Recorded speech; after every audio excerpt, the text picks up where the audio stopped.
Justice as we try to get this to the peak of our ability for you guys. We're about to start this off. Joining us this week, again, our resident fill-in, Mr. Quentin Broadwater, engineer to the stars. We got over here my main man, Charles Sherrod Jr., who is our tech expert, and none other than Dr. Rod Singleton, ER physician that helps cure and save the world. Fellas, we're going to jump right into this. Let's start with something near and dear to the heart. Junior Guzman. In case you guys don't remember, this is the young boy over in the Boogie Down Bronx who was killed in a heinous crime involving some gang members who got the wrong person. They went into the store, grabbed him, yanked him out the store, stabbed him repeatedly with machetes, ran off.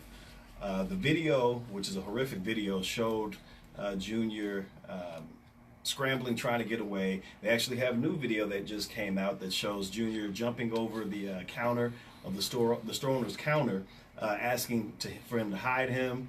The store owner first tries to, fight him off, or not fight him off, tells him no, but then eventually lets him in. And then fast forward after the stabbing, you have Junior coming back in, and you see the store owner kind of shooing him off. So we fast forward to what's been going on recently.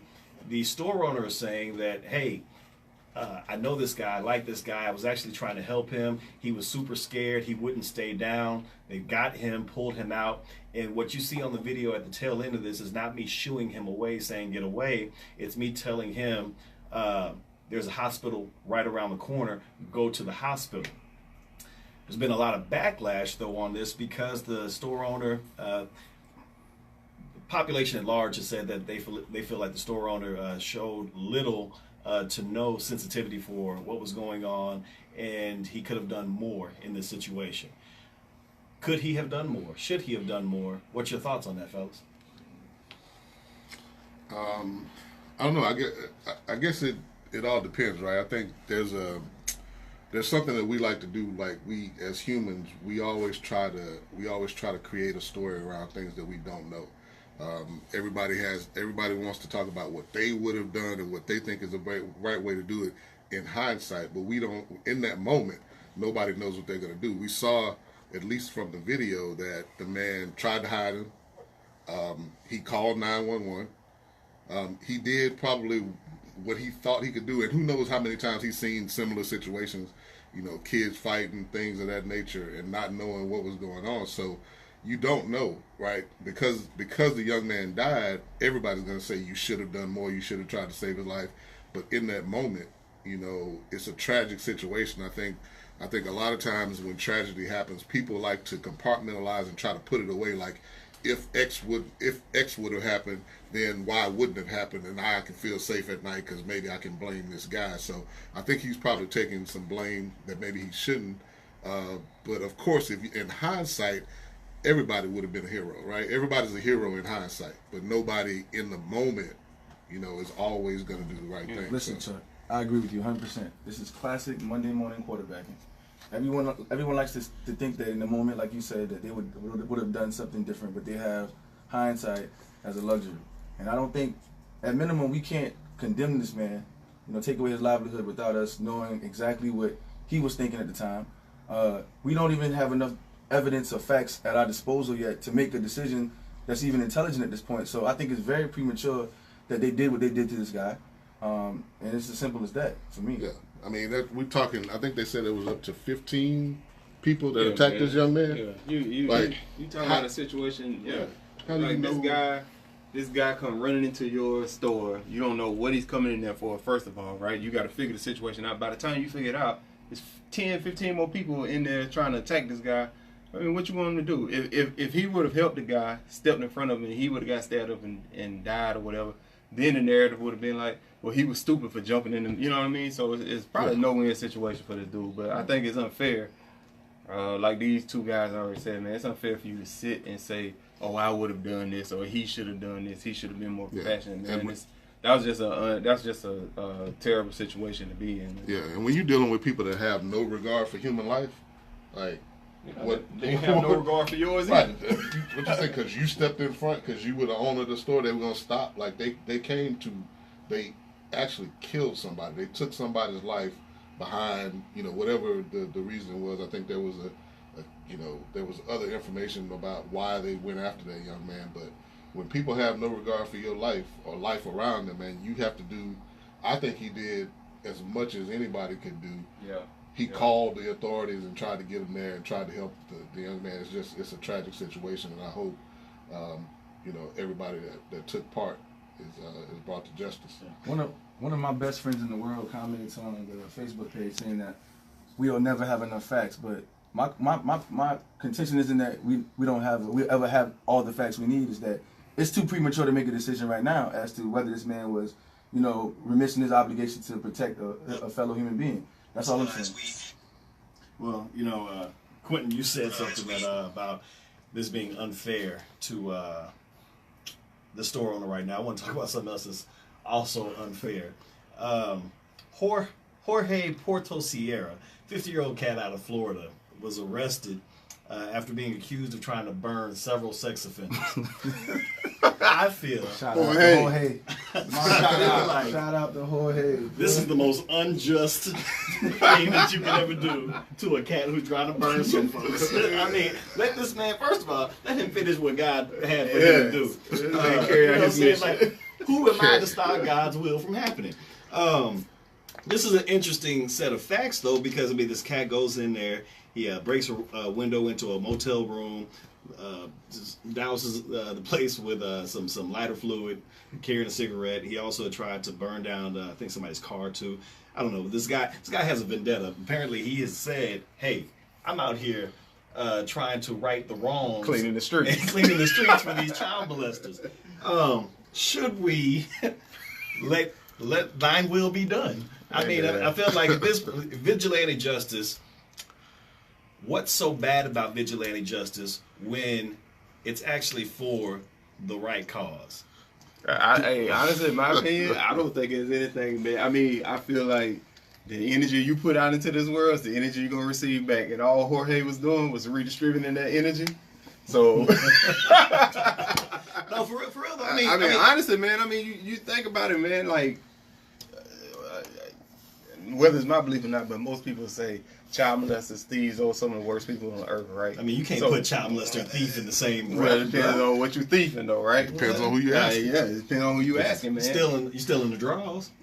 Man, come on. I'm just saying. Go on too far. But at the end of the day, man, it's like, I feel like a lot of people try things because they feel like the consequences of punishment, especially in America, people feel like they can do whatever they want to do. Well, Jorge is here to tell you that you cannot just walk these streets and do what you want to do. But what's funny is, in this vigilante thing, because there's two sides to that's a double-edged sword. Because on one side you have Jorge, who's thinking he's cleaning up the streets, and then you got George Zimmerman on the other side thinking he's keeping people safe, and he decides, let me take vigilante justice into my own hands. So it's a slippery slope. Not an apt comparison. It's a slippery slope in terms of giving the leeway for that citizen justice. I see what you're trying to say, but I think the comparison was terrible. George Zimmerman killed the unarmed teenager that had not been prosecuted by justice. There was no due process. He was the judge, jury, and executioner. This guy went after guys who have been convicted of sexual offenses in the court of law. You as a juror should be a proponent of due process more so than any of us.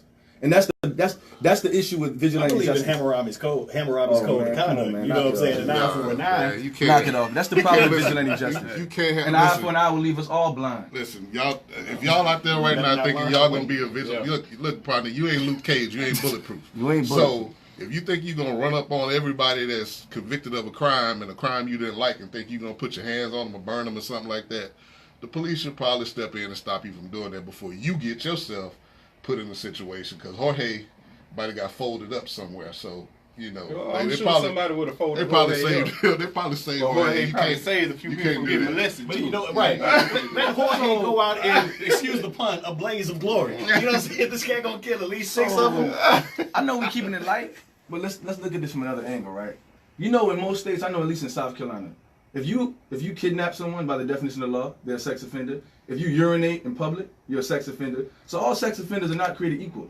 You can't assess. There's a hierarchy of evil here. You know what I'm saying? Yeah. Someone taking their penis out to take a piss is different from somebody who's Well, hopefully Jorge was distinguishing the. Right, we don't know that. I feel like in my heart, Jorge went and did his research. Yeah. He had his Newsweek open, was looking like, nah. I feel like Jorge only sentenced the highest. That's exactly what I say. We love to make up stories to fill in the blanks. We got not Jorge Batman. Look. Listen, man, you can't be running up on people trying to exact your own type of justice on them. Look, That's free Jorge. That's all I'm gonna say about this. And it's funny that you start talking about pissing on folks and everything, because we got some other nasty news. At least 40 people are sick after eating contaminated food at a potluck birthday party in East Charlotte this last Saturday. We need Jorge. This is why black people say all the time, man, Who made the potato salad? You can't eat Who brought the everybody's potato food. salad? if Becky comes in talking about, hey y'all, I seasoned this chicken and that chicken looks whiter than snow. And this is why. Try again. This might be a little bit sexist, but most potlucks, you kind of think ladies bring more of the stuff when you at a job. This is why every person at a job should get to know the black woman at your job. You talking about Bert? She gonna tell you what to eat and what she gonna. Cause she gonna be like, Susan make that. She gonna wash her hands. You gonna know. You gonna know. I'm gonna tell you, who's nasty and as who's a not. person who has to deal with maybe 10 potlucks per year, I'm gonna tell you, if it didn't come from Walmart shelves, I would not be consuming it. Because Cater I mean, food. man, these days, man, I'm gonna tell you, man, you just do not know what people doing. Wait, did you say what the contamination But was? you know, it was. I'm sorry, feces. Feces. That's the kind of stuff. No, see, that's journalistic sensationalism. The story did not make a clear connection that it was feces. The organism was an organism called Shigella, which tend to be found in fecal matter. They never said that there was actual feces in the I food. don't care. What happened was like Shigella sounds worse. someone was preparing the food, didn't wash their hands. Like feces. If it comes from a doo-doo roach, it's doo-doo and a roach. Like, I don't care what you call it. It's a doo-doo bug. Guess what? It's still doo-doo in my book. So y'all keep that in mind, y'all. Watch them potlucks, man. If you don't see it come out the wrapper, man, do an examination on it. And remember my favorite 4 words: I don't trust it. No. I don't trust it. None of it. There's a Believe certain the group hype. of people. I don't understand how they do this. Like, when you go out to the restaurants and then you at the bar and they have the little The thing nuts of and peanuts stuff, and yeah. stuff. Everybody, like, it's like 50, 11 hands all just grabbed Exactly. at it. How could you ever think that that's delicious? First of all, I don't want to touch anything because I just saw you go to the bathroom, Exactly. and we know there's a certain demographic that doesn't like to wash their hands right after they come out. I'm talking about. I would put a strong 85% do not wash their hands after, and we all know who we're talking about. And if you don't, it's probably you. Yeah.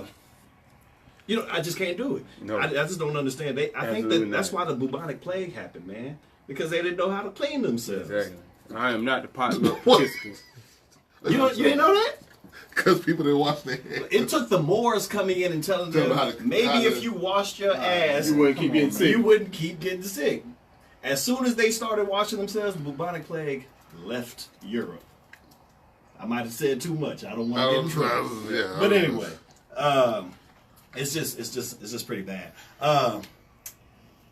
Speaking of feces, there's some caca going on in the White House right now. Sarah Huckabee Sanders has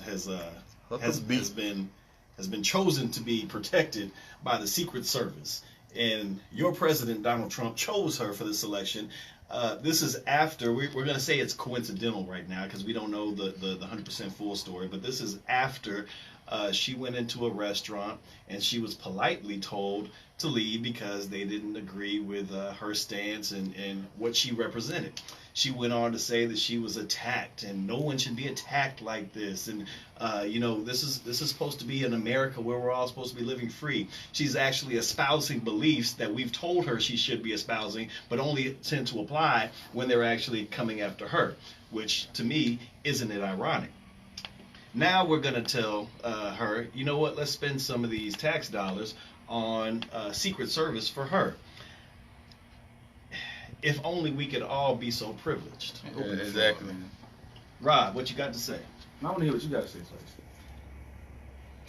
I mean, come on, man. I mean, this is exactly what we've been dealing with. How many instances now we have with black people just minding their business, taking naps in the park, or we trying to sell water on the curb and constantly getting harassed, telling them where we should be and where we shouldn't be, what we should be doing, what we shouldn't be doing. But when we speak out on it, you shouldn't be doing that. You shouldn't be doing that. But now here she is. She finds herself in a similar situation to where she's somewhere with her opinion or whatever, right? Or what was it, a hat or something she was wearing?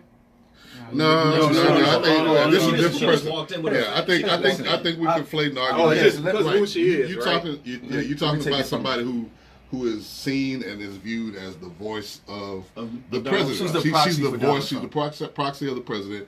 And as much as I hate everything about the way that they're doing things, I think that if I were on the inside, whether I was in the Obama White House, the Trump White House, the level of discourse that's happening in public today, where people are openly attacking each other, verbally, where it could get physical. When you have that job and people are coming at each other the way they're coming now, I would say better safe than sorry. I would spend the money, and I would say, if I was in that position, if I was her, you don't know what people are going to do. And you're trying to do your job, and you're doing it to the best of your ability, whether you believe in what Trump is saying and doing or not. Like, it's true that people are confronting each other on both sides, right? So if people are confronting each other, there's always a chance that it could escalate to something else. And if I was in that position, especially if I was a woman in that position, not knowing what's going to happen, and I got to go about my daily life, yeah, give me some protection if you can give it to me. I don't disagree with anything that you're saying. The problem that I have right now is that this precedent is being set with her at this particular time. Because she is not the first. It could be a move also. She is not the first proxy for a president. And she's not the first proxy for this president. Well, you didn't have Sean Spicer walking around with Secret Service men, and Spicy was doing the most just like her. Well, we don't know if he asked for that. She may have asked for that. They may have vetted it and been granted, because we know right now we do know this. No matter what side of the political aisle you fall on, there's gonna be people out there that are threatening your life. Yeah, they did it with Obama. Yeah, they're gonna do it with Trump. Maybe some people don't care what happens to those people, but we know that that's something that's out there. And we also know that it could be a move, because when this happened, right, she was kicked out of the restaurant. Then Democrats came out and said, you know what, don't be civil to people. Some people say you should be civil, but some were saying don't be civil to these people. We need to call them out. We need to do this. And if you're Trump, that could be just another move to say, well, they're calling us out and they're saying to attack us, so we need protection. So it's two birds with one stone. It may be real, some real threats, but there could be just a good visual representation for his people to say, well, look, we got to give her protection now because they're, So I overall agree with you, Chuck. And here's the thing: I'm not saying that they may not be a secondary political gain from this. Sure. What I'm saying is, you can't ignore the fact that we had some very tumultuous political times right now. We are more polarized than we've been in my lifetime I've ever seen. You see all the craziness that's going on. It's not a stretch of the imagination to assume that when you have someone like what's her face? Now I'm drawing a blank. When you have people calling for civil disobedience, and we'll talk about that. Yeah, we'll talk about that. But what I'm saying, it's not a stretch of the imagination that some of these people would take that to violence.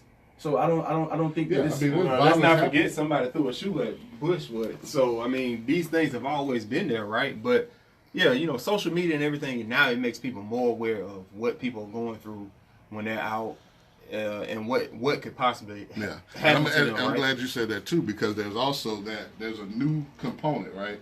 There's people who, for social media and for the chance to go viral, would love nothing more than to be the person to just to get a reaction. Throw something at her, hit her in the face with a pie, something that doesn't quite hurt her, but being like, oh, I did this for that, right? So man, I can't, I hate to agree with anything on the Trump side, but I do agree with what you two are saying, because I work for a corporation that when they send us out, people might not like what, say, a company does. Say like when the big oil spill with BP or whatever, right? I'm sure there were people who worked for BP when they went to certain areas, and they were under scrutiny or under attack by people in the local area who were impacted by it. So I can't sit here and say we shouldn't provide her any type of protection or anything, because when I travel, my company does that for me, right? Well, you know, Rod, you brought up somebody that we're going to delve into real quick. That's Maxine Waters. She's a California Democrat. She's a representative. She went on record as saying, you know, after the Sarah Sanders issue, saying that, hey, let's continue. If you don't believe in the tactics of the Republican Party, let's continue to do what was just done to her. Let's continue to put some pressure on them, make them feel uncomfortable in their own homes by not allowing them into your restaurants, not allowing them into your businesses. Do the things to them that they are ostensibly trying to do to other people, which is keep them from living the quote-unquote American dream. After that, she received backlash. What's interesting is that she received backlash not only from the Republican Party, but from the Democratic Party as well, saying that we don't need this kind of divisive speech and rhetoric going on. She received numerous death threats. And then she went back and said, look, if you shoot me, you better shoot straight. If I don't know, if I ain't never met Aunt Maxine, I'm telling you, I'm inviting her to the cookout. Yeah, right. Because this is black woman on fleek right here. And to me, what I'm most disgusted about in this whole thing is actually the Democratic Party not backing her up and saying, you know, chastising her, you know, we shouldn't go there. The Democratic Party is weak right now, man, and I don't think that they have the backbone to really fight against the Republicans the way they should. So you don't think there's any credible criticism of Maxine Waters' statement? No. So you don't think? So here, I'll start with my point. My point is, I think that we need to define what it means to have civil political discourse, and we need to define what we're going to accept as, productive means of, protesting and etc. Because you can't tell me that in this contentious, tumultuous political environment that we're in right now, that cannot act as a dog whistle for someone who's takes that a little bit too far. Like we talked about earlier with the whole issue with Sarah Huckabee Sanders. You got to conceive that there might be a possibility that someone on the fringes of, liberal ideology might take that to mean cause harm on someone. She said literally, I want you to get out of your car, form a circle around them, and make them feel unwelcome. You don't think that's a little inflammatory? You don't think that could open up some violence at all? So what she asks them to do is not what they end up doing, because she can't control what they do after the fact. She has not once said to open yourself up to violence. She's not said ball up your fist and hit somebody. She has said make their lives uncomfortable in a civil way. She hasn't done what your own president said and at his own rallies when he told them knock him out. You know what I'm saying? When he said get him out of here. When he condoned violence. So no. Are we using Donald Trump as the standard? You gonna let me finish? For civility? Really? You gonna let me finish? No. Come on, man. So when you ask me the question, is she doing too much? She's absolutely not doing too much. She's actually standing up for what she believes in her capacity as a representative in this country. And I can tell you right now, if she represents me, go forth, young lady, and speak the truth. So let me ask you the opposite. Let's take the converse. Let's say this was the Obama administration, or let's say this is the Obama administration. They take up a stance against the like an LGBT issue, like let's say for the Marriage Protection Act, something like that. Let's say Republicans who are not in power at the time, they take this to be like a clear and present threat to what they feel defines America. Like we feel like the immigration and the separation of children is to America as we are right now. Let's say that they had the same rallying call to do the same thing to Obama and his acolytes. Would you have the same perception? Is it just because that we agree with the ideology of the left currently that you're okay with this being the language? It has nothing to do with the ideology at this moment. What it has to do with is giving them exactly a taste of what they give to everybody else, which is the fact that Republicans right now are in the mood of separatism, and they're in the mood of divisiveness. So when you give what she's doing, in my opinion, is saying let's give them a taste of their own medicine and let them see what it feels like to feel unincluded. To what end?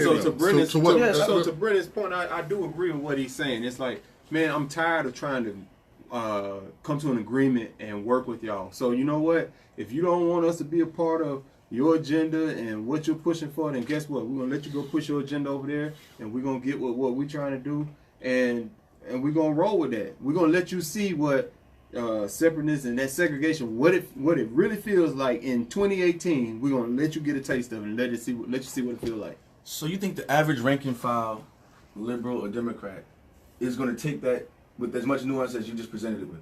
You think that you don't think for any you don't think there's any potential for anyone to take that? But it's the same thing. Does every right one? Does every person on the other side take everything that Trump says and runs completely with it? So we should recapitulate the no. we should recapitulate the irresponsible behavior of the right, but because we feel like we don't have any other option. That's what you're saying. No, it's not. No, I'm not saying that we should just everything that they do, we should do something to counterattack it. But at the end of the day, if you believe in something, stand on what you believe on. Stand on it. Here's my question. So, to what end? What's the end in mind from taking discourse and putting it into the realm of putting somebody out of a restaurant, or surrounding somebody and making them feel uncomfortable, or chanting things at them to drive them out of restaurants, other than to make yourself feel good? What change comes from that? Do you think that those things energize people enough so that when it's time to vote, they'll actually vote? Because I don't see anything other than that makes you feel good in the moment to be like, we kicked them out of here. Now what? They still have the power.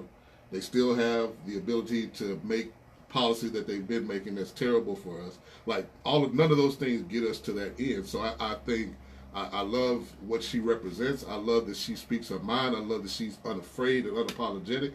But my question is, what do we get out of being uncivil other than just to feel good? So I think, to answer that question, what you get is a new type of discussion, a discussion where it's not just one party right now that gets to dictate how people feel.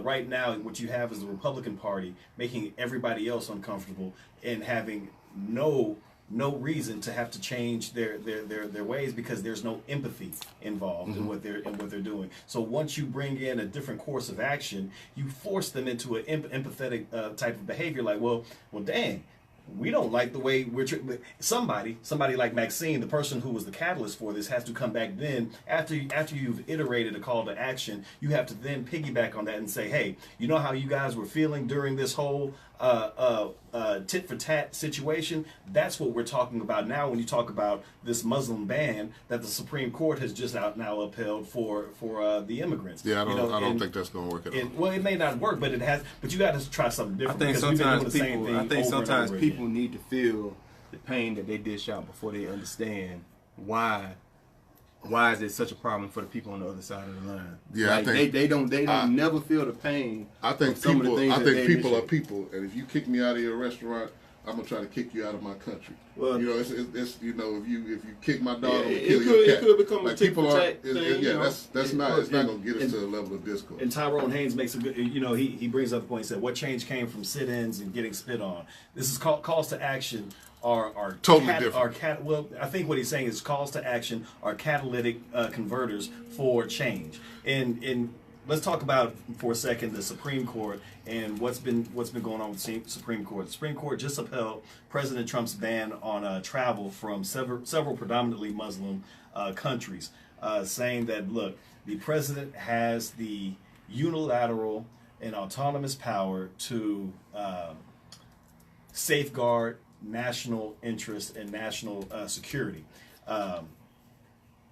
Justice Sotomayor and Justice Ginsburg, the notorious RGB, went in and went ham on the 5-4 decision, saying that, look, you got to look at this man and what he's talked about, the rhetoric that he spit all the way leading up to this decree. And they said that they ran behind and essentially said, we're just going to defer to the presidential power without actually looking at the reasoning behind the presidential power, or the reasoning behind the presidential edict that went forward, which is something that we always in law try to argue and say it's not just about the law, it's about the intent behind the law. And in this particular case, the minority decision, or the minority who lost in this, said, look, the intent behind this was animus towards immigrants. It was racist and bigoted behavior, and all we did was promulgate the racist and bigoted behavior of the Republicans by virtue of Trump, by disallowing these people to come over here, because there's no real reason why these There's particular no data countries to support that. right should have been out of there. There's nothing there. And you know, it's interesting because all this, one, it bolsters.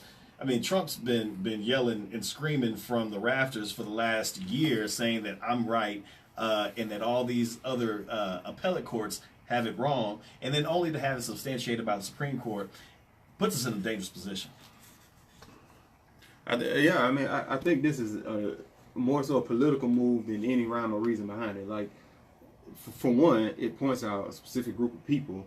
Is that okay? Why are we just saying we want to put a Muslim ban on there? I mean, what data, what have you seen or researched to say that this needs to occur first and foremost? And why isn't this? You know, we do have attacks. If it's about, you know, attacks and terrorism, there's evidence to support that this could come from anywhere in the world. So why are we specifically targeting this one group? There's a political agenda behind it. He's trying to appease some group of people that want to push this. So it's BS, man. This isn't controversial though. We should spend about 2 minutes on this. I mean, This is just to what you spoke about, right? This is just to galvanize his base, which I don't really understand why he even has to do that. He should be in the business of trying to, you know, proselytize moderates at this point, because his base isn't going anywhere. So, you know, we call it what it is. I think it might be controversial though. So, Brennan, tell me, so as an attorney, forget about the Muslim ban itself. Yeah. At the heart of this case is the question of, does the president have power to unilaterally make a rule that he says is to protect the United States? So it could be not just a ban on travel, it could be some other thing, right?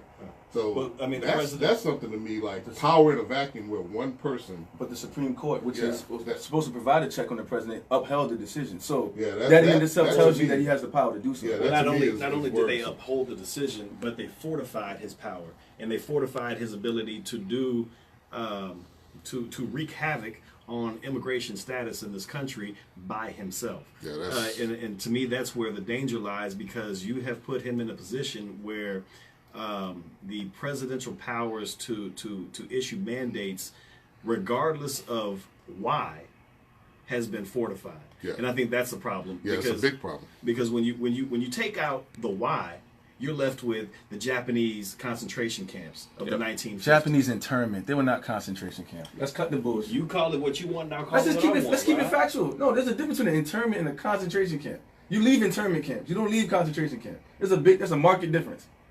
You call it what you want. I mean, let's just define it. Pull up Webster. We don't have time to do that, but what I will say is that that's sensational. That's what I'm talking about. That doesn't help the dialogue. I stand by my words. You stand by yours. You stand around erroneous words. Hey, it is what it is, man. At the end of the day, we have to make sure that we are careful about the things that we put out there in terms of how we support who we support. And that kind of shows its head in the new justice that's going to have to get picked out of here, man. I don't think everybody may or may not have heard about this, but Justice Anthony Kennedy has decided that he's going to step down and retire at the end of this summer. Justice Kennedy is what some would consider to be one of the pivotal swing votes in the Supreme Court. You've got 9 justices, so that means at any point in time, there's always going to be a majority decision made. He's responsible, and people were mad because he was picked as a conservative judge or justice when he came into the Supreme Court. Everybody expected him to be a staunch conservative.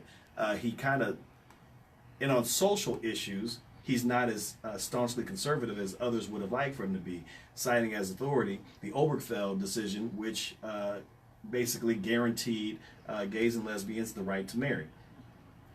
On fiscal issues, he's a little bit more on the conservative side. So, he was that swing vote. And now with him leaving, you've got a president now who has already promised his people, I'm going to put people in office that uphold the values of the far-right Republican Party, which means that we are, for all intents and purposes, in my opinion, going backwards in time with each new pick he gets to pick, starting with Gorsuch and going on to this next one. Dangerous territory. Yep. Absolutely. But he's winning. Yeah, and I don't. Trump is winning. I don't think there's much to debate other than it's a terrible time. I think there's more to the story because I heard there's a lot happening with Justice Kennedy's son and links to Russia and, potentially maybe a reason why he's stepping away. Some But blackmail, perhaps? there's a different thing. It could be. It could be a buyout. At this time, at this time, I mean, you're stuck with whatever comes, right? whatever comes, and that's terrible. But it also indicates again how important voting is, how important the midterm elections are going to be. Because these are the things that linger like long after Donald Trump is gone. If he puts a justice on the court, that's gonna ride for many years. That's 20 or 30 years worth of time. I'm about to say an appointment of a Supreme Court justice is like worth maybe Forever. what 10 presidential elections. Oh yeah, in my opinion. Easily. So Depending on the age of the So judge. if you have now, I would say Kennedy, I would define him more so as a centrist. This man, if you scrutinize, all of his decisions, this man has swung each way, different ways on a lot of key issues, and so him having the chance now to replace him with a bona fide, like you say, far right-wing judge who's going to be activist on the bench is terrifying. And then you have Clarence Thomas who's talking about retiring as well, but Clarence Thomas is, we can't get worse than him. So it really doesn't. We just need to make sure that all the liberal justices become vegans and eat healthy and, exercise and, Good old cousin Clarence, boy. We'll talk about him later. But man, let's talk about something. I was gonna say let's talk about something a little lighter, but I feel like it'll spring into something light. Let's talk about cultural sensitivity, and what I mean by that is, in this day and age, we live in a very sensitive world with social media going on, and we'll start with Terry Crews, man. Terry Crews just recently testified in front of the Senate regarding his sexual assault that happened several years ago, where there was a producer that in front of his wife at a party grabbed his genitals at least twice, and at the time he didn't say anything. He let it go because he felt like, look, I'm in an industry where this could ruin my life for even speaking up about it. I'm a man, which makes it even worse, and this just isn't the appropriate arena in which to make that kind of outcry. And Mr. Crews has for a while now been a champion of the women's Me Too movement and the discussion on sexual assault as it pertains to both the workplace and at large. He's getting a lot of catching a lot of the flack for, and I was actually having a conversation with a lady the other day, and she just couldn't understand why a man would even be concerning himself with this, and like what kind of dude would even go talk about this as if it's not a reality. And I'm not trying to make this a man issue in terms of, oh, men get it too, but the fact that even for women, men minimalize the effects of sexual assault on women all the time. And to see it play out conversely, it's almost mind-boggling that how could on one side you tell us we are so obtuse as to not understand the plight of sexual harassment in America for women, and then when we have somebody say the same thing, you act like it's not that big of a deal, taking on the mannish mannerisms. Man, I feel like Terry Crews, the way he responded to this is very selfless, and the reason I say that is because of this.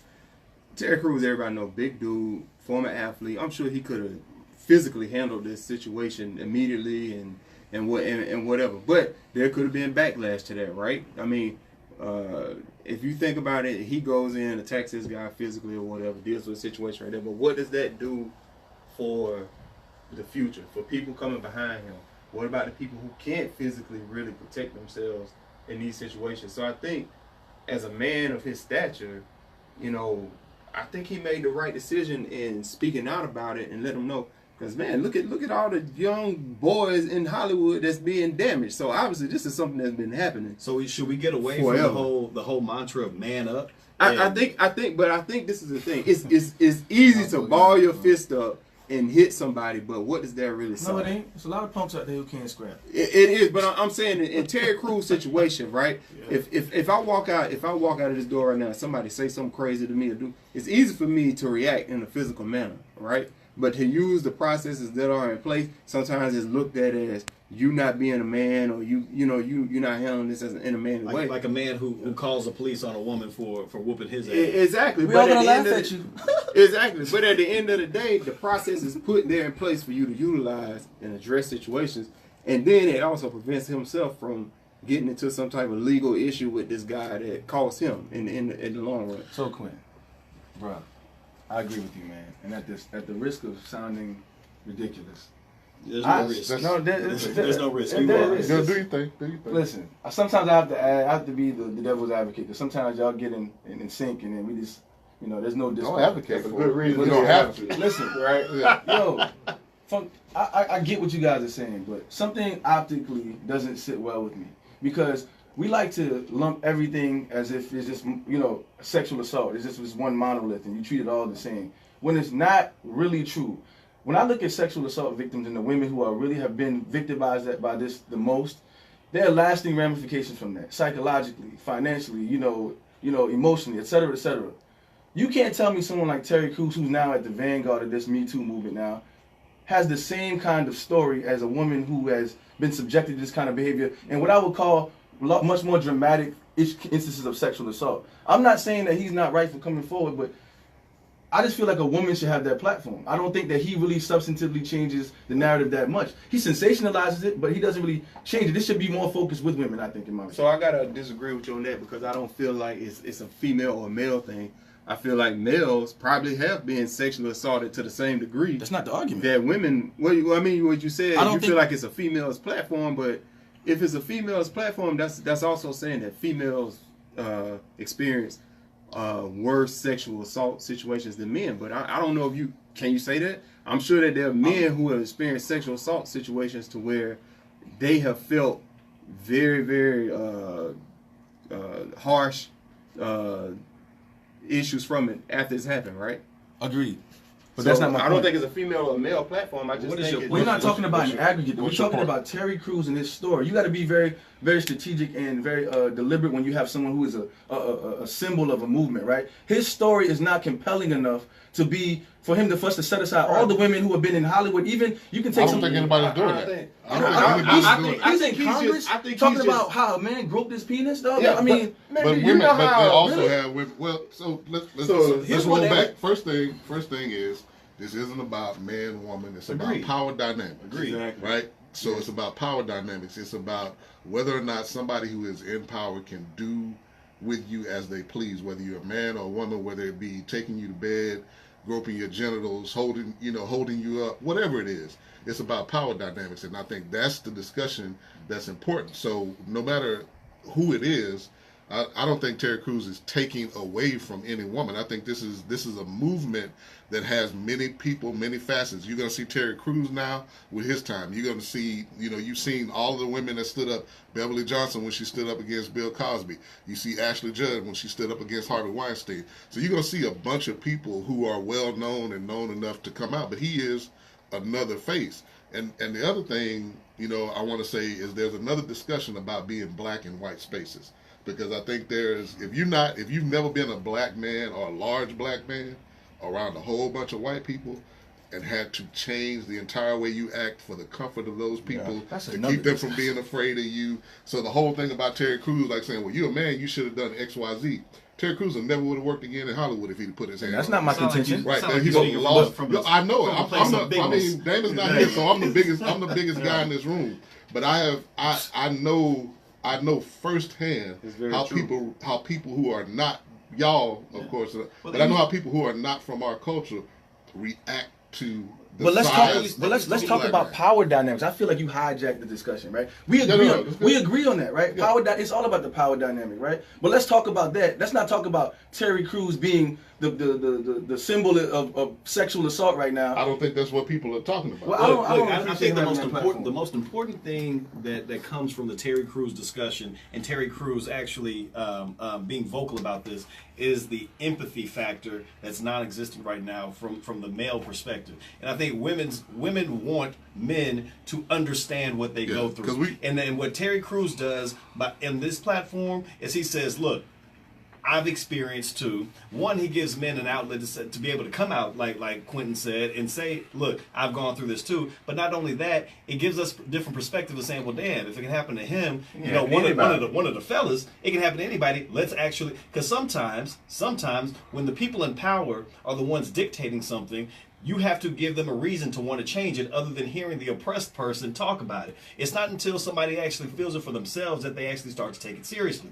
So when somebody like a man says, you know what, this happens too, maybe some of these more obtuse men who wouldn't have been able to listen to a woman say it start to say, well, we got to change the laws. Let's be clear, not just a man. That man. Somebody who has all 6'5", 260 pounds. Because you look at a different type of man, and unfortunately, you look at, let's say it was a gay man.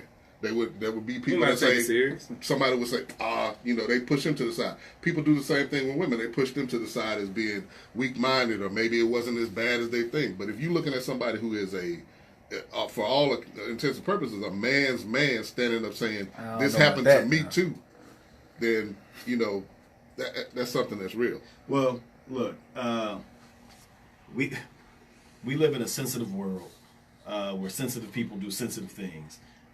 People are real sensitive right now about Sierra and Russell, and they're real sensitive about how he had his little step baby in the nude with his wife, Sierra, and everybody's caping for Future, saying, "How dare this man be with his stepchild like that?" Sometimes I think we just take stuff too far and sensationalize some stuff. I mean, goddamn. I mean, can he not just be a daddy to his stepson and live his life? So you don't think that there would be any valid criticism of somebody saying, my son, I take offense to my son being naked in front of another man with his large index finger just proximal to his rectum?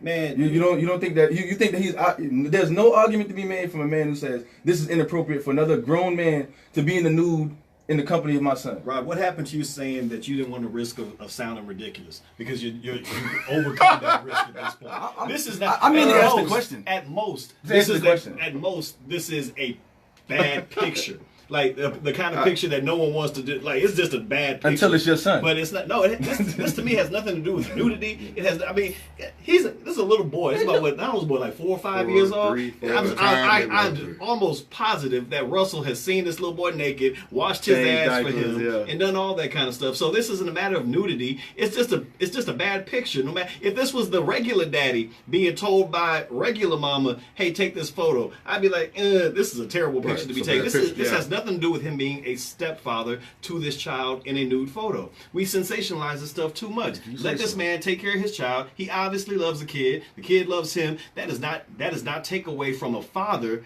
and his love for a child, or that child's love for his biological father. Your argument could be made, but you're being so presumptuous as to say that this man has absolutely no cause to object to this picture at all, as if to say you can dictate. You have that empathy. You can empathize with this man. Do you have kids?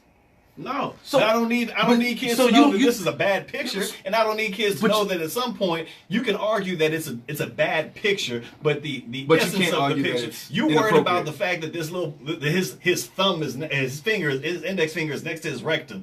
Who the hell's thinking about that? That was to dramatize the fact that it's inappropriate to have a naked child that's not a close relative to my child in the first place. Why is that so hard to apprehend? I don't understand. How is that controversial? Because you're being sensitive AF. That's why. That's why. At some point, you just got to let a spade be a spade. This is a stepfather with his child, with his mother, or with his stepchild. Let me tell my baby mama right now, if I ever see a picture with my son with another grown man and he in the nude, it's gonna be some furniture moving. You know she gonna put that shit on Facebook tonight. You know what kind of furniture he gonna move? He gonna move his chair from over here to over there. You ain't gonna do nothing. There's gonna be a situation. You ain't gonna do nothing. Anyway, I'm kind of with you, but I'm not. I'm kind of with you. Here's a bad picture. I would have been offended, and I would have said, "Yo, it's a bad look. I don't want to see that again." I probably wouldn't have taken it to the point of thinking that there would be something untoward happening between the child and but you got to protect your kid, and I think But I think also when you get away from that, it's dudes out there mad when they see the dude taking a picture playing baseball. Right. You know what I'm saying? Like playing football with his boy. Like it's a bunch. Listen. Let's keep it 100. It's a bunch of ain't shit dudes out there that ain't really doing nothing for their kids, But as soon as some other man step up and actually want to do something for them, then they want to puff their chest up and act all hard and you can't take my place and all. And they use their kids as possessions rather than actually caring about the welfare and the health of their kids. And let's not act like more than likely this was not Russell Wilson's decision to make this photo. I'm sure he and I didn't can almost guarantee you Sierra was like, you know what? I got a great idea for us. Yeah. And this man had to sit up there and take it just like every other man, stepfather, regular father, father from around the way, deadbeat dad. They all would have had to sit there and take that shit and be like, damn, let's take this naked ass photo. Oh, mama's dog. Sierra tell me to take the picture. I'm taking the picture. Yeah. So we're about to do something that I want to forewarn you, ladies and gentlemen, that you might want to change the television screen right Spoiler now alert. if you don't want to hear about this. They We got say about this is a 8 more minutes time. left, so we're gonna try to run through this, and then we're gonna try to run through some sports real quick. I don't know how we're gonna do it, but we're gonna do it. Spoiler alert, sports. we're about to talk about Power. So if you haven't watched it, it is now Monday. Mute it. You bugging. Don't turn it off. It Mute is it. now should have been Monday, watching. Power o'clock. Yeah. You should have watched it Sunday already morning watched like it. I did. Yeah. Tariq Tariq, get it right. has to die. Nah, I mean, bruh. Tariq. I'm not a person who condones child abuse, but somebody needs to beat Tariq until he turns white, and then let him bruise up till he's black again, to get the real blackness out of him, because he is the kind of child that you want to give to the foster system and let them dictate how the rest of his life is Just going bounce to him go. around. Just let him go. I will say this.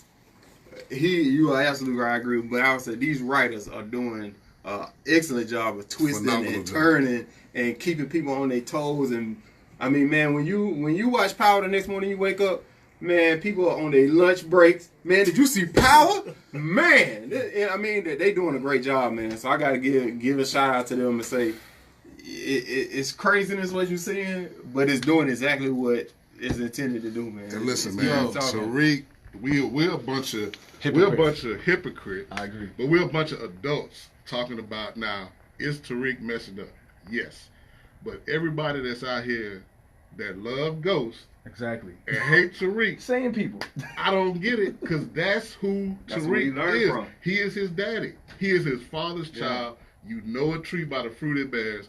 He's a liar, just like his daddy. Yeah. He turned his back on his family, Like his dad. just like his daddy.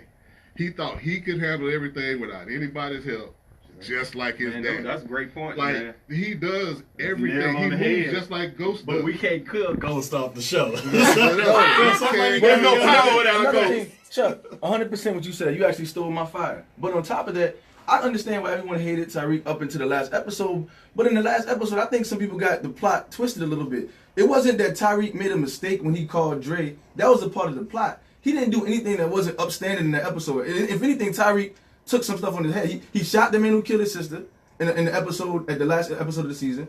And then the last episode, he was a part of the plot to get Dre. I don't understand why that episode in particular made everybody hate this man even more. Well, because people want to see Dre dead, right? People want to see, but my Dre, thing is, where did Dre get these nuts from? I don't know. And He listen, went to here's Walmart. another thing. He done turned went to into Nino Walmart. Brown. He said, "Can I Wait a get the minute. $2 nuts, please?" Here's another thing. People want to see Dre dead, but Dre is not the one. Dre was trying to keep that boy away from that was crew at with 50 first. and Yeah, Kane. at He was first trying he to keep them away. was. So Yeah. Dre has done nothing but try. Remember, Dre was Yes, pulled into this deserved. whole thing because of Kanan, trying to protect his own family. All he's done is make moves just like every other gangster for their own self-interest. So I don't see why people. I mean, it's a everybody on that show is making chess moves to try to protect themselves and what they love. Ghost is doing it. Angela's doing it. Tasha's Everybody. doing it. Dre is Truth doing be it. told, if Tasha had died from day one, this wouldn't even be a show. Because Tasha's ass, she the first one talking about no, you can't leave. can't get out the You can't game, get out. yeah. This man wanted to live a good, righteous life. Nah. And this is all Tasha's fault. She want to keep her Gucci coming in in, my man. opinion. Wow. But Nah, look, it's Ghost's fault. let's He talk couldn't about control his house. real quick because we only got a couple minutes left. That's toxic masculinity, man. LeBron and them, man. So just the other day, yesterday to be exact, we heard that LeBron just got picked up by the Lakers, or he picked himself up over to the Lakers for $154 million over the next 4 years. And throughout today, we have heard that JaVale McGee is going over there. We've heard that Lance Stevenson is going over there, and we heard Rajon Rondo is going over there, and we just heard about 10 minutes ago that your boy Boogie Down is going over there for 5.3. Wait. He's going to go to State. He's not going to the Lakers. Don't say I got confused, but basically LeBron has created this team to try to compete against Golden State in the West. Right now, and we'll talk about Boogie in a second, but right now I think that LeBron, by making the switch over to LA, has lost his ability to win a championship at this point. I don't see LeBron getting to the finals again. But you're a LeBron hater, though. So I'm not a LeBron hater. We've had this discussion several times. I think LeBron is one of, if not the best player to ever walk the courts as an all-around player. Is he the best shooter? No. Is he the best rebounder? No. But he is one of the best athletes to ever grace the game of basketball, and undeniably his stats dictate that. The only reason that I could currently put MJ in front of LeBron is for defense. Well, let's stay on topic, because this conversation always. You brought this up. Always stay on topic. I tried to stay on topic. I just said you LeBron hater, and you just made a discursion onto the GOAT conversation. That's the only thing y'all got. Like to throw some stuff. Let's go back to your point. Let's go back to your point. I think, does he guarantee himself never winning a championship again? No. I think he put himself in the best position to get close again, because he put himself in a place where we know free agents want to go. Right? He's in Los Angeles. That's an attractive city. That's a place where people want to play. They want to play for Magic, that organization, and everything about it. We know from all the reports that Kawhi Leonard, who is probably the other best free agent out there that's not with the Golden State Warriors, wants to go to L.A. So if you're LeBron, if you give yourself a shot between you and a 27-year-old superstar, put some other pieces around you and say, you know what, I'll take my chances. Because let's remember, the Rockets with James Harden as a superstar, Chris Paul, as the only other superstar on that team, got damn close to beating that Golden State Warriors team. So if you're LeBron, other than the Lakers, like, what other choice would you have made? Maybe Philly, but they may be too young. I don't think he could have got himself in Boston. Too much. Like, I think he put himself in the best position. He may never get it again, because I think Golden State is just their stack. But I think he puts himself, if they can get Kawhi Leonard. And then who knows who else? That's next year. That won't be this year. But I get that. So, but he's on a 4-year contract. So if I can get Kawhi Leonard next year, and maybe some other pieces, I think LeBron says, "Give me Kawhi, and I'll take my chances with Golden State." So the problem everyone is making, all the non-believers are making, reflects what Brennan's saying. Y'all are estimating this decision based on the immediacy of winning. It's not about winning this season. It's about putting yourself in position to build the team, putting the pieces around him. So in the long run, within the next 4 years, he'll have a team that can compete for the championship. The Golden State Warriors, they do have some internal issues that they're going to be facing. Klay Thompson, they got to find some way to pay him.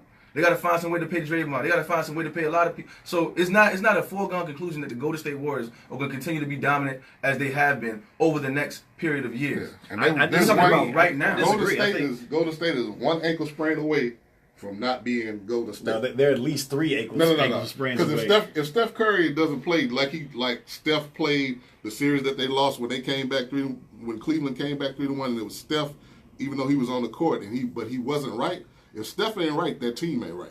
KD or no. Steph not being there certainly hurts Golden State's bottom line, in as much as it becomes harder for them to win a championship, but it certainly doesn't take away their ability or pensions or the tonality of that team. The tonality of that team dictates that no matter who, we have 3 legitimate players that can carry this team. Well, 2.5 legitimate players that can carry this team, because you put Klay on that half run. Let me ask you this question: who you take, Kyrie Irving or Kawhi Leonard? Who you think is the better player? Oh, I take Kawhi all day long. Well, then if I'm LeBron and I came back from 3-1 with Kyrie, give me Kawhi and Rajon and whoever else I can get. I say the West is gonna be real fun to watch next season. Well, the West has always been fun. I think one thing that happened is the East got real boring all of a sudden. But it also finally opened it up for the East over the last 7-8 years to say, you know what, somebody other than a LeBron-led team can now make it to the finals. I think it's going to be 76ers at this point. Boston's going to have something to say about that, but I really think that it's going to be 76ers. I think for all the talk about super teams, the NBA, man, is you got some great young. Boston has great young talent. Philly has great young talent. Toronto, but they still may be entertaining to watch. You're gonna see. I think you're gonna see. Even though it may be a foregone conclusion of who may end up in the finals, you're going to see a lot of good basketball. Well, can we at least agree that the West will not lose a championship for at least the next 6-7 years? I don't know. I can't say that with I the don't Celtics. know, bro. With Celtics. the emergence of the Celtics, man, you can't say that. Man. So what if the Celtics land Kawhi Leonard? That's going to be a problem. Yeah. I guess, man. But so what do y'all think about then? And I made the misstep on Boogie. But Boogie's now going to be a Golden State Warrior. I mean, is it so? At some point, you talk about one of two things as an NBA player. You either talk about make your money, honey, or you talk about win your championship. And there are two different types of players. There are players who focus on their money, and then there are players who focus on the championships. And sometimes it happens to be at different points of their career where they're focused on one or the other. And I think that at this point, with Boogie taking $5.3 million, which is at least half of what he could have been making somewhere else, he's chasing after that ring. Is that a problem? Do we knock him for doing that? Yo, man, you know I like my big words, man, but I couldn't find a word that could articulate this other than saying that it's a whole ass shit. I don't like Boogie Cousins basically took 5.3 mil. Rajon Rondo took 9 for a year. Boogie Cousins was getting 25 and 12 and 2 blocks. We're talking about him being he was an all-star. We're talking about this guy being possible MVP before he got hurt. And you're going to a team that just won won the Western Conference and the Finals this preceding year. And you're going to that team, man. I know you all about ends justifies the means, but man, look, you got to have some principles out here. You know what trips me out about people that make that argument? All of them is dudes that show up at the park and try to pick the best people to run with so they can stay on the court all day. It's not true. Everybody tries to go to the court and be like, yo, you don't go and be like, let me get on the scrub team so I can get put off the court. You be like, yo, let me go get me. Who gonna run with me? You ball like that? I got video. Everybody runs. No, let me tell you something. Listen, like Facebook, y'all tell this man about me. Check this out. You don't go to the court. You like to be what, Captain Sailor Ho and pick up the scrub? Listen what I'm saying. Lose and get put off the court. When we go to the court, you ask anybody who's a baller. Once you start running the floor for about 3 games and you realize that the competition is inferior, you shoot up again so they can be competitive because no one wants to win the play a game that they know they're going to win. Competitive. Come but on you now. always try to go and get squads. Tell me you don't. Tell me you don't go and try to get somebody Initially, to run you try to put yourself in the best position to win, but when you realize that the competition, that there's no parity, you switch up teams. But they got competition. Bottom line is Boogie's value is not what it used to be. Let's be real about that because Boogie has shown himself to be he is on the level of D Rose injury. Like he is damn near just a cripple walking and playing basketball. This cat plays about 30% of the NBA season and still is considered one of the greats because when he's actually healthy, he is one of the greats. But his bottom line is I'm going to get you 20 points and 15 rebounds a game for maybe 20 games, and then I'm going to bottom out because I'm hurt. But you gotta look at that for Golden State. That's all they need. They actually set McGee on the bench the entire year, brought him in the finals, and he was very disruptive. So if you could get Boogie Cousins for $5 million and get 20 games out of him and get a championship out of it, and you better wait till the very end of the season to play him. That might be what they do. And the game has changed. Used to be probably about 5 years ago, a team with Boogie Cousins at the center could be a potential playoff, finals, whatever. Game has changed. A big man is not going to lead you to a finals anymore, except maybe Joel Embiid. Well, we did promise that we were going to talk about college athletics and how it affects black people, but we can't do that because we've run out of time. But I do want to say, before we leave, I think my computer went down on me. I want to say, in terms of black magic, happy birthday to the man, the myth, the legend, the late Justice Thurgood Marshall, who was actually the namesake for my law school, Thurgood Marshall School of Law here at Texas Southern University in Houston, Texas. Thurgood Marshall, he was a justice. He was the first African-American justice to land on the Supreme Court. He resided in the Supreme Court from 1967 to 1991. Ended up dying in 1993, I believe. He was a graduate of Howard Law in the year of our Lord, 1933. Born in Baltimore, Maryland. went to Howard, founded the NAACP Legal Defense and Education Fund. One of his most pivotal quotes to me was, "You do what you think is right and let the law catch up." And I think that is something that it's funny how throwback civil rights lingo is so relevant today. We fought so hard, we collectively fought so hard to be looked at as equals in this country, and to only have it 50 years later be back in the same place and having to do the same thing over again. He was succeeded by Clarence Thomas. He pales in comparison to his predecessor, but at some point I'm hoping that we get somebody with the fortitude, with the social grace, and with the mental acumen of Thurgood Marshall back on the bench. We salute you for Black Magic, Justice Thurgood Marshall. Happy birthday, and to God be the glory for your name. That's our time, ladies and gentlemen. Hope you've enjoyed us. We'll be back next week. We're going to go back into the actual college debate. Please let us know what you want us to talk about. We have discussions ready for you guys, but if there's something that's weighing on your heart, we're ready to take it down. We've got some arguments in hand, ready to go. We're building this show out over the next several weeks. You're going to see us really amp things up from the technological standpoint. We've got the website being built out. We've got all the social media handles being created. We're going to be doing blogs. We're going to be doing on-site interviews. We're going to be doing a lot of stuff. So we're hoping you share this whole platform with whoever you think. If you like what we do, share it out and spread the word, because we're coming fast, and we're about to do the damn thing. So that's our time. Yes, pause, because we can't have a serious moment without some jokes, and that's what this show is all about. Intelligence. That's our time. Thank you for watching.